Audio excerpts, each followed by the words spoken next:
Hello les amis, bienvenue dans un nouveau épisode du podcast. Donc c'est un bon autre épisode qu'on a filmé un petit peu à l'avance parce qu'on est en voyage avec Adam. La magie de l'Internet. C'est ça, on est dans des masterminds, en train d'animer des masterminds. Je pense Je pense aussi. à Phuket et un au Canada. Ouais, Donc on est quelque part. C'est ça, on est quelque part en train d'éduquer les futurs e-commerçants à succès. Donc des masterminds physiques, ça fait longtemps qu'on n'en a pas fait. C'est le retour, ouais, c'est le retour. C'est le retour des masterminds physiques. C'est toujours un kiff d'en faire. Et on vous recommande, les amis, d'en participer à un maximum de ce genre d'événements physiques. C'est vraiment très impactant, être présent avec les gens. Ça déclenche plein de choses positives.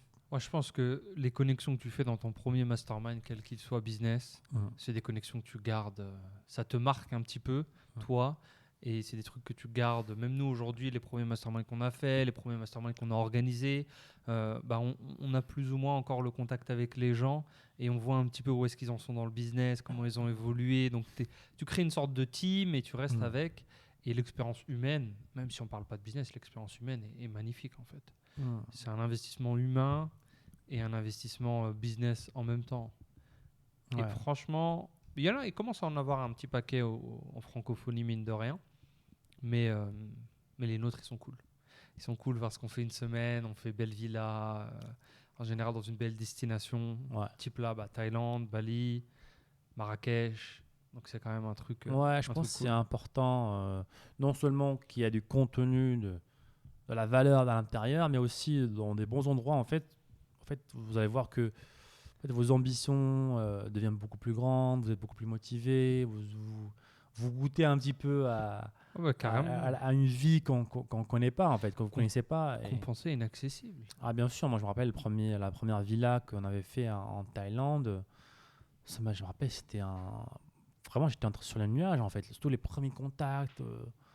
Je dis, mais c'est incroyable. Et ce qui est chelou, c'est que j'ai revu les photos, les photos de la villa. Elle est toujours aussi belle, mais dans ma tête, elle était beaucoup plus belle que ça. Dans ma tête, elle a été vraiment impressionnante parce que l'impact qu'elle a eu à ce moment-là était vraiment énorme, en fait. Donc, profitez les amis de ce genre d'événement. Je ne vais pas partir hors sujet, mais ça me rappelle quelque chose. Il n'y a pas de sujet, comme d'habitude. Hein. Exactement. Tu savais que nos souvenirs, ils sont en grande majorité faux, en fait. Ouais, 50% de ta mémoire. Et tu l'as recalibré. À chaque fois que tu racontes une version un petit peu différente, améliorée, machin. Ouais, c'est fou. Elle est exagérée. Et c'est fou. Mais ce qui est triste, en fait, c'est pour les gens qui ont des excuses, en fait. Qui ont eu des événements chelous, des prix. En fait, à chaque fois, tu l'aggraves et tu lui donnes beaucoup plus d'importance qu'il devrait l'avoir, en fait. Et forcément, en fait, ça t'a ralenti. Il y en a des gens qui ne bougent pas à cause de ça, à cause d'un événement qu'il y a eu il y a X années ou je sais pas quoi, qui est exagéré au moins à 50%. Donc, on est littéralement coincé à cause d'une illusion. Beaucoup de gens, malheureusement, sont dans ce cas-là, en fait. Ouais, donc je pense que c'est important de garder une trace écrite, en fait, de vos objectifs annuels, journaliers, trimestriels ou autres. Parce que si tu ne peux pas faire confiance à ta mémoire, et si tu te bases aussi que sur ça pour juger tes échecs ou autres, tu n'as pas vraiment la vraie version des faits, la version réelle, tu ne vas pas pouvoir avancer et tu vas être dans une boucle infinie, en fait. Ouais, tu es bloqué dans une illusion, en fait. Des illusions que tu as créées littéralement avec ta mémoire. Hein. C'est prouvé. Et en parlant de ça aussi, il y a une étude qui a été faite, j'ai oublié dans quelle université, pareil en fait, qui parle un petit peu de tes émotions, tes pensées du moment. En fait. Ce qu'ils ont fait, c'est qu'ils ont littéralement ramené une boisson, tu vois. Dans le premier exemple, elle était chaude, dans le deuxième exemple, elle était froide. Ils te donnaient la boisson, tu vois, et ils te faisaient lire un petite histoire. Et tu disais qu'est-ce que tu as pensé du personnage principal. Et selon la température de la boisson que tu avais en main, tu disais que c'était une personne chaleureuse ou alors très froide, en fait. C'est fou quand même. Le cerveau, tu peux le faire tout juste avec la température d'une boisson, en fait. Donc c'est vraiment incroyable ce qui se passe dans le cerveau humain. Et c'est pour ça que ça revient un petit peu au point de ce que je disais tout le temps dans les autres podcasts, c'est la méditation, en fait. La méditation t'apprend aussi à ne pas être dans la compulsivité de tes pensées, en fait. Parce que mais si une boisson t'a fait changer d'un camp à l'autre, Ouais, le bruit, donc, tout ça. donc même tes pensées que tu prends à cœur, que tu penses que c'est toi, en fait, tes pensées, bah, sont facilement manipulées par une boisson, tu vois. Donc c'est pour ça que j'ai beaucoup kiffé la méditation. Ça permet d'avoir une petite vision plus, plus large, en fait, que tes pensées, en fait, de voir tes pensées. Ouais, tu reprends un peu contrôle un petit peu aussi. Ouais, Quoi. c'est ça. Et du coup, ouais, c'est pour ça aussi, si tu as des énergies comme ça, c'est important aussi d'avoir un bon environnement de travail où tu bosses sur ton business et tu avances aussi. Hein. Il faut se créer. Ça doit être, moi, l'un des premiers investissements qu'on peut faire en termes de temps, de volonté et un petit peu d'argent, si possible, petit à petit, c'est de se créer un environnement de travail qui est bien, avec un bureau qui te fait sentir bien. Il y a des bureaux où tu te sens bien, une bonne chaise, un bon écran, un bon emplacement, au calme, avec un bon système, un bon machin. C'est bien, c'est bon. Et clairement, on le voit. De toute façon, même nous aujourd'hui, quand tu dois bosser des fois dans des endroits où t'es pas, la qualité de ton travail, t'y es pas. Quoi. Et même les gens que tu fréquentes, si une boisson, la chaleur d'une boisson Tout influençait tes pensées, bah, les gens que tu as autour de toi, à qui tu échanges, à qui tu parles, bah, leur influence sur toi est beaucoup plus grande, en fait. Que ce soit dans le positif ou dans le négatif. Donc, encore une fois, comme tous les podcasts, l'environnement, les amis, est important. Ouais, l'environnement humain, mais pas que du coup. Parce que là, c'est une boisson. Bien sûr, on pourrait se dire, mais non, objet, quoi, jamais de la vie. Mais en fait, ouais, donc la matière de la table. Est-ce que la table est en bois ouais, après, voilà. Japonais. Il ne faut pas non plus trouver des excuses. Attends, je dois. J'ai pas ma table japonaise, ça, tu peux pas bosser. Non, je pense que. Faut créer une petite. Ouais, au fur et à mesure, il faut. Une petite force, quoi. Mais justement, c'est marrant parce qu'on filme ce podcast au moment où on va déménager. On déménage pas très loin. On va dans le même bâtiment. Immeuble, ouais. Dans le même bâtiment, quelques étages différents. Et justement, on prend notre bureau avec nous. Littéralement, on va le descendre pour garder le même. La table est bénie. La table, il y a eu des choses de fou sur cette table. Hein. Il y a eu pratiquement tout en fin libre dessus. Donc, on va prendre avec nous les énergies positives. Toutes les mémoires dans la table vont nous suivre, en fait. La table a tout vu, tout entendu. Tous les secrets. Elle connaît tout, cette table. Nos chaises aussi. Non, c'est nos chaises. Ouais, nos fameuses chaises. Les fameuses chaises que pour les plus anciens des anciens, ils connaissent. Les Herman Miller à 1500 €. Le jour où on a fait un podcast là-dessus, le chat, on se faisait insulter dans tous les sens. Mais je ne pas des insultes. Donc, quoi, la mémoire, les amis, c'est important. C'est un euphémisme. Il faut buzzer un peu, tu vois. Mais il y a eu on a scindé en deux, quoi. On avait. Mon mémoire me dit que la majorité était positive, hein. Non? Il y en a qui comprenaient pas, je pense. Okay. C'était de l'incompréhension, c'était pas des insultes, c'est vrai que j'abuse, mais c'est, je pense, de l'incompréhension versus waouh, ça a l'air stylé. Tu vois. Et c'est stylé. Je peux vous confirmer que 3 ans après, la chaise, elle a pas bougé d'1 millimètre. Pourtant, on n'est pas des petits gabarits avec Sad. Elle est pratiquement comme neuve. Et quand on s'assoit sur ce genre de chaise un petit peu classique trop longtemps aussi, des fois quand on fait des lives et tout, on prend cette chaise-là parce qu'elles sont plus petites et on se met côte à côte. Moi, je le sens un petit peu au bout de 2-3 heures, un peu, tu vois, je sens la différence. Ouais, c'est ouf. Hein. Et dis-toi que dans les écoles publiques. Tu es assis sur ça pendant 8 heures. Ouais, en France ou peu importe dans le monde, en fait, depuis très jeune, en fait, depuis qu'on a 7 ans, 8 ans, on est assis sur deux chaises. Ouais, il y en a, ils ont même pas de. 6 heures par jour. Hein. Ouais, pire que ça, même. Hein. Là, on a des bonnes chaises avec nous. Hein. Pire c'est que ouf. ça. Hein. Allez, ce qu'on fait subir aux petits quoi. enfants, c'est. Alors que c'est littéralement prouvé par la science, comme quoi c'est mauvais pour la santé. Ah, mais il y a trop de. Et on fait subir ça aux enfants. Sujet là, il y a trop de trucs qui. En ce moment, j'en vois beaucoup, trop de trucs. J'avais un youtubeur américain. Appelez les amis, vos mairies, les amis, et demandez aux écoles de changer de chaise là. C'est pas normal. Non, mais je te jure, non, mais là, on le dit avec le sourire, mais c'est vrai, c'est un sujet grave. Pareil, les cantines, ce qu'ils mangent. On va pas en parler, il n'y a rien de bon pour la santé qui est proposé. Et un youtubeur américain, il était parti encore next level. Il est parti dans les cantines d'hôpitaux. Et du coup, premier rayon, Coca-Cola, chips, Oreo. Je suis à l'hôpital, je sais pas, j'ai peut-être du cholestérol, je suis peut-être en mauvaise santé. Qu'est-ce qu'on mange? Des Oreos, du chips et du Coca. Après, c'est les États-Unis, c'est toujours plus. Tu sais, c'est même pas ça. Hein. Même il y a quelques mois, mon père a eu une opération du cœur.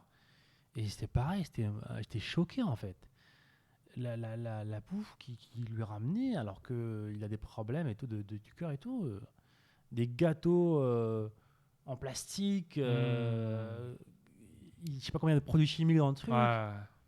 Mais c'est incroyable, hein. Aucun sens. Des yaourts sucrés.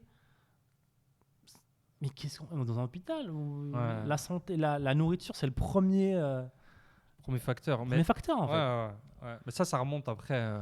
On va garder notre podcast en vie. On va éviter de se faire censurer. Mais c'est simple. Le youtubeur américain qui est un docteur, qui a un PhD, il a un doctorat, il a été docteur et tout. Pour lui, aux États-Unis, l'équation, elle est simple. C'est je te rends malade et je te vends les médicaments. Et je te vends la nourriture qui t'a rendu malade. Donc je gagne de l'argent dans tout le cycle et je te maintiens dans ce cycle-là. En fait, je pense que en général dans la santé, ils cherchent pas à résoudre la racine du problème, mais juste les symptômes. Comment je vais te vendre mes médicaments, surtout aux États-Unis, si tu es plus malade? Là, c'est la partie complot, etc. Je pense que c'est business. Je suis d'accord, c'est business, mais je pense aussi qu'il y a aussi une responsabilité du patient. En fait. Beaucoup de gens cherchent aussi justement à juste se débarrasser des symptômes. Personne ne veut faire le travail en fait de nutrition. Tu me dis qu'il faut manger bien pendant... Sauve-moi, je veux juste pas avoir de tout, je veux juste pas avoir de fièvre, je veux juste pas avoir de problème tout de suite, maintenant. Tu vois, il y a aussi ce côté humain qui est là, qui veut juste le court terme, qui veut pas le long terme. Et je pense que la médecine répond à ce besoin-là. Ok, tu veux du truc, tiens, 40 pilules, bon, il y aura des effets secondaires, mais plus tard, pas tout de suite. Mais tout de suite, là, tu seras bien. Je pense qu'il y a un petit peu de nature humaine aussi qui joue là-dessus.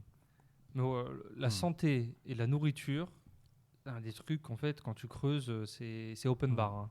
Tu te rends compte que, waouh, il y a énormément de choses à découvrir et à apprendre pour soi. Hein. C'est sûr. Aujourd'hui, on est dans une époque où on a accès à plein d'informations. Il faut s'éduquer. C'est pas dans le business. Pareil pour la santé. Il faut pas juste faire confiance à X, Y, Z. Hein. Même si ils ont la meilleure intention au monde, ils n'ont pas la meilleure solution pour vous personnellement. Ils n'ont pas les meilleures solutions long terme pour vous. Donc, c'est à vous de faire l'effort, ne pas vous reposer sur n'importe quelle entité, un gouvernement ou autre, de penser à votre bien-être long terme. Pour moi, c'est pas question de complot, peut-être qu'il y a des complots, j'en sais pas rien, mais pour moi, c'est pas le rôle du gouvernement en tout cas. C'est littéralement impossible en fait, tu vois, d'aider les gens sur le court terme, sur le long terme. On n'est pas des bébés à un moment donné, tu vois. Il faut prendre sa vie en main en fait, hein, et arrêter d'être en mode victime ou assistant à vie. Hein. Je pense que la première chose, c'est se rendre compte de ça aussi. Tu vois, quand tu sais pas, tu vois aussi. Quand t'as pas cherché, quand t'as pas vu la lumière d'un côté, tu te dis, écoute, moi ça va, hein, je comprends pas, là, je mange mes fritures et tout, c'est bon en fait. Mais en fait, pas tant que ça. Faut faire gaffe, quoi. Ouais, exactement. Et en parlant de l'éducation, tout ça, est-ce que tu as un livre en ce moment que tu lis? Est-ce que tu lis en ce moment? Est-ce que c'est... Ouais, je lis les 68 lois de Robert Cialdini. Ah, les... 68 lois du pouvoir en français. Je crois. Ouais, quelque chose comme ça. Apparemment, un gros classique que je n'avais jamais lu. Laws of Power, c'est ça? Ouais, c'est ça. Il y en a 68, 69, un truc comme ça. Un truc du genre, ouais. Ou 67, un des trois. Je lis ça en ce moment. Intéressant comme livre. C'est un mix d'histoires, de citations et tout, dans romantique, machin truc. Et il s'est passé ça, du coup, il faut... c'est cool. C'est intéressant. J'essaie de lire des livres plus sur l'humain et tout. Parce que les livres techniques, machin et tout, bon, c'est pas... C'est plus intéressant pour moi. C'est plus de psychologie humaine, parce qu'on travaille beaucoup sur l'humain aussi pour nos business aujourd'hui. Ouais, ça a toujours été mes livres préférés, les livres qui parlent de la psychologie humaine. Je trouve que c'est la base en fait. En fait, toutes nos interactions, même hors business, c'est avec les humains en fait. Pour l'instant. Ouais. On pourra il y a eu. en parler. Je pense que ce serait un autre podcast. De ça, mais je suis pas. Il y a EA et il y a eu. Je sais même pas si elle est vraie. Maintenant, Internet, tu sais jamais. La vidéo de Boston Dynamics postée hier. avec le robot qui te ramène tes outils là. Les maçons, ouais. Ouais. Je suis pas trop. T'es pas Terminator. Ébloui encore avec ça. Skynet, non, tout ça. Je trouve que c'est encore trop tôt. Trop tôt. Et je crois qu'on pourra en parler, mais je pense que. Tease un peu, juste du teaser. Je pense que une création ne pourra jamais devenir supérieure au créateur. C'est pas le scénario de Terminator. Mais on verra. Il y a un vrai débat. De toute façon, il va y avoir des choses. Il va se passer des choses. Il va y avoir des débats humains. Il va y avoir des débats conceptuels sur est-ce que c'est. Il y a des gens qui disaient je me sens pas bien devant la vidéo. Il y a quelque chose, il y a un feeling. Qu'est-ce qu'on est en train de faire, tu vois. Ça a toujours été. Ça a toujours été. On brouille un peu les étapes, mais on pourra parler de ça. Mais dans toutes les révolutions industrielles, il y a eu toujours eu ce feeling en fait. Tu rentres dans le temps et tu vois les gens en panique lorsqu'il y a eu la moissonneuse-batteuse là qui a été créée. Tous les agriculteurs, les fermiers, ils étaient en panique. Je vais te remplacer. Non, ils ont juste les jobs ont switché et ça a été une bonne invention. Il n'y a pas eu la famine a beaucoup réduit. C'est quelque chose même qui est très très rare aujourd'hui, heureusement dans le monde, grâce à cette révolution technologique. Gardons des choses pour le prochain podcast qu'on fera en live, intelligence artificielle. Pourquoi, comment, et business ou pas. Est-ce qu'il y aura du business à faire? Est-ce qu'il y a des millions à aller chercher? Ou est-ce que c'est une grosse bulle à la façon des années 2000? Vous l'apprendrez dans le prochain épisode. Yes. L'un des prochains épisodes. Exactement. On va regarder ce épisode court. Hein. Très court, mais on est en voyage, les amis. Il ne faut pas nous tenir rigueur. On les a filmés d'avance pour vous donner votre dose du Sad Ben Show hebdomadaire. Yes. Merci à tous les amis. Encore une fois, n'hésitez pas à vous abonner, laisser un petit pouce bleu, un avis sur les différentes plateformes pour remporter des lots. Donc, on annonce à chaque fois des lots et des gagnants lorsqu'on est en live. Donc, 200 € pour une personne qui laisse un avis et 100 € pour une personne qui est en live avec nous. Donc, c'est tout les samedis, même heure.